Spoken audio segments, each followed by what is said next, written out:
Had a lot of talk over the last several years about just more military spending and more war. Let me give you an example. Vladimir Putin and Joe Biden have not spoken in more than 3.5 years. Now, we think that's outrageous. The American people think that's outrageous. You should be able to talk to people. Talking is a tactic, and you're not going to be able to solve problems peacefully unless you actually have conversations. And so I think there's a huge frustration from Americans that we're spending hundreds of billions of dollars and our leaders aren't speaking to each other to try to solve problems. The State Department, the U.S. State Department, a place that I love very dearly and have worked there for 12 years, has been shoved off to the side.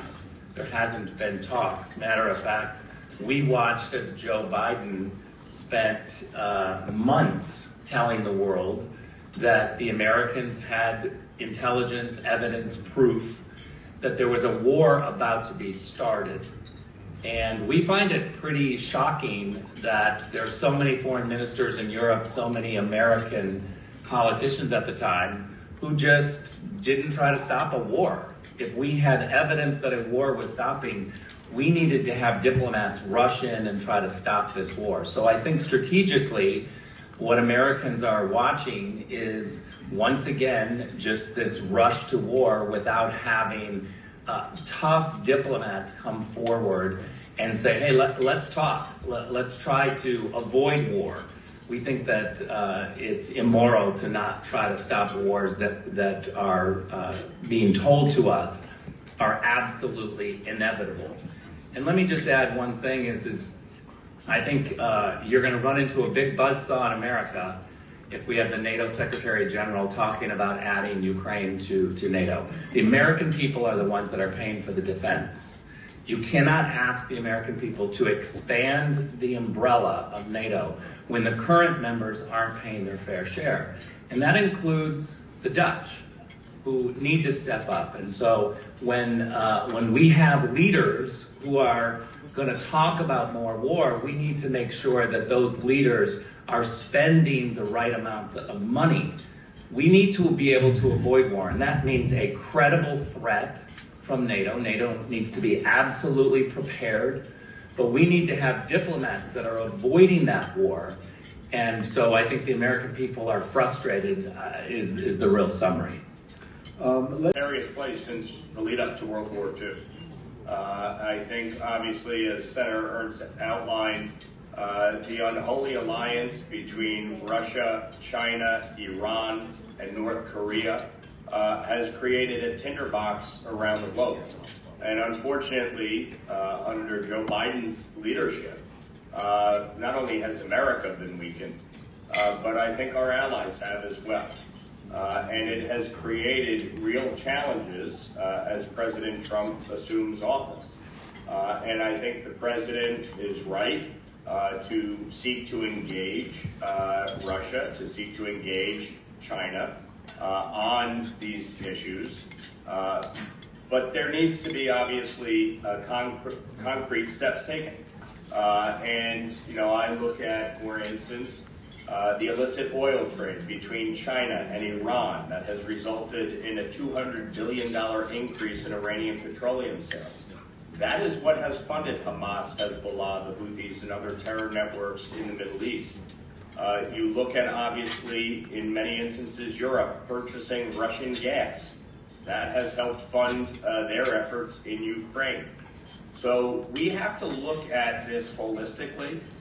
It is not just about having a strong NATO, which I and I know Senator Ernst fully support. We obviously have to look at this from the standpoint of the decisions that are being made and how that is impacting these global conflicts. I have been very clear. I support Ukraine. I've supported sending military assistance, financial assistance to Ukraine. Many of you probably don't know, but my wife is from Moldova. Her family lives on the Ukraine border, so I'm acutely aware of the consequences of failure here. I have no doubt that if Ukraine were to fall, other former Soviet satellite states would be in jeopardy. And that would be catastrophic for Europe. That would be catastrophic for America. So we have a responsibility as the United States to lead. I think President Trump is prepared to do that. And then, though some may not like his style or the words he uses at times, the reality is our adversaries understand one thing. They understand strength and they understand bluntness. Unfortunately, Joe Biden had neither. And I think that helped contribute to the situation that we find ourselves in today. A war that is dragged on for almost 3 years, resulted in massive casualties, and seemingly has no end in sight. One of the challenges that we found as members of Congress in dealing with the prior administration was they really had no plan for how to end this conflict, and no plan for how to ensure Ukraine's sovereignty. I believe President Trump is going to be very clear with Vladimir Putin about the need for this war to end. You saw it today with his statement that he put out, that he does want to see a resolution, but if Putin does not come to the table, there will be significant and severe consequences to the Russian economy. And I think Europe needs to be prepared to take significant action as well. And so that is where we find ourselves today.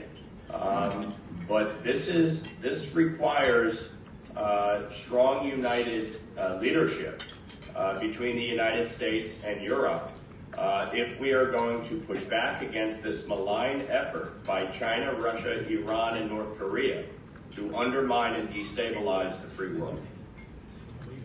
Is willing to engage and have those tough conversations, those conversations that President Joe Biden wouldn't.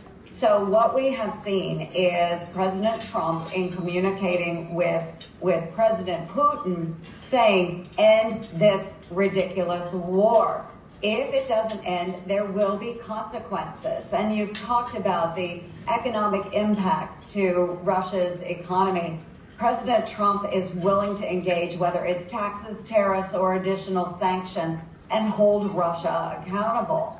He does want to see an end to the loss of life. He wants to see an end to the continuous contribution of dollars into a war where we see our friends in Ukraine being killed. So, look, I am willing to engage in that and very excited about the prospect of winding down the war with extreme pressure on President Putin. Now, another key to this is ending what we see as this new axis of evil. Russia is now partnering with North Korea, bringing North Korean soldiers to the fight. They are using weapons manufactured from Iran, and they are using China with their space capabilities. So we also have to put pressure on that new axis of evil. And then finally, as well, and Ambassador Grinnell stated this, we need everyone to engage. I believe in America first, but not America alone. So we truly do need our partners to step up and engage as well. And Rick spelled it out. We need everyone contributing what they have promised within NATO. So we have a new era of leadership in the United States of America. Can we wind down this war? I do have faith that President Trump can provide the necessary leadership to do so, and we stand ready to assist. So thank you, Fareed, so much. And again, we look forward to supporting our friends in Ukraine and ending this war once and for all. Senator Ernst, can I ask you a legitimate question? And I think my answer would just be, we have bad choices because after 3 years, we've watched this war drift even further into chaos. It's getting worse, not getting better.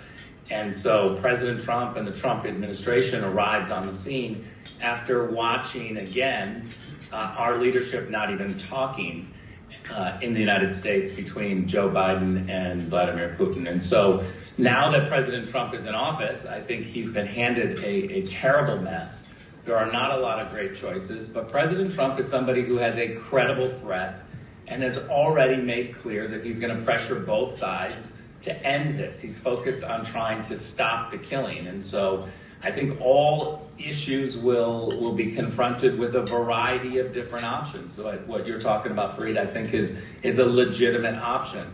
But I would say just give President Trump a little time. He's the best negotiator, and there's a difference between a threat and a credible threat.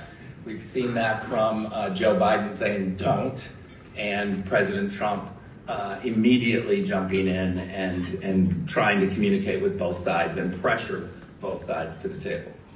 Ambassador. Discussion, and we have been willing to provide that military aid in the past.